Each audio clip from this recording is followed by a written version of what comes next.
Mobile ઉપકરણના વધુ ઉપયોગની વિપરીત અસર સામે આવી। બ્લૂટૂથ હેન્ડ્સફ્રીના ઉપયોગથી લોકોમાં બહેરાશની સમસ્યા વધી ગઈ છે। મોટાભાગના કિસ્સાઓમાં અંતિમ સ્ટેજ સુધી કોઈ લક્ષણ દેખાતા નથી અને અચાનક જ બહેરાશ આવવા લાગે છે। અમદાવાદ સિવિલ હોસ્પિટલના ઈએનટી વિભાગના ડોક્ટર ઈરા ઉપાધ્યાય સાથે ઝી24 કલાકે વાત કરી। તેમણે મોબાઈલ ઉપકરણનો ઉપયોગ ઘટાડવા અપીલ કરી છે। તેમણે વધુમાં જણાવ્યું કે બ્લૂટૂથ કે હેન્ડ્સફ્રીથી ગીતો સાંભળવા કે પિક્ચર જોવાથી બહેરાશ આવવાની શક્યતા વધુ રહે છે।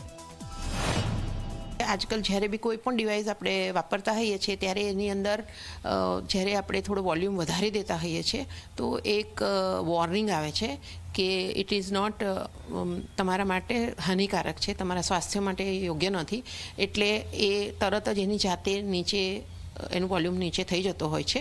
અને આપણે પણ એ ધ્યાન રાખવાનું કે બને ત્યાં સુધી બ્લૂટૂથ યા આઈપેડનો ઉપયોગ નહીં કરતા એને સ્પીકર પર મૂકીએ આપણે અને સાંભળીએ, અને બને ત્યાં સુધી બુક્સ વગેરે વાંચવાનું રાખીએ, નહીં કે એને સાંભળવાનું રાખીએ। અને આ જ સમસ્યા ફેક્ટરી વર્કર્સમાં પણ જોવા મળતી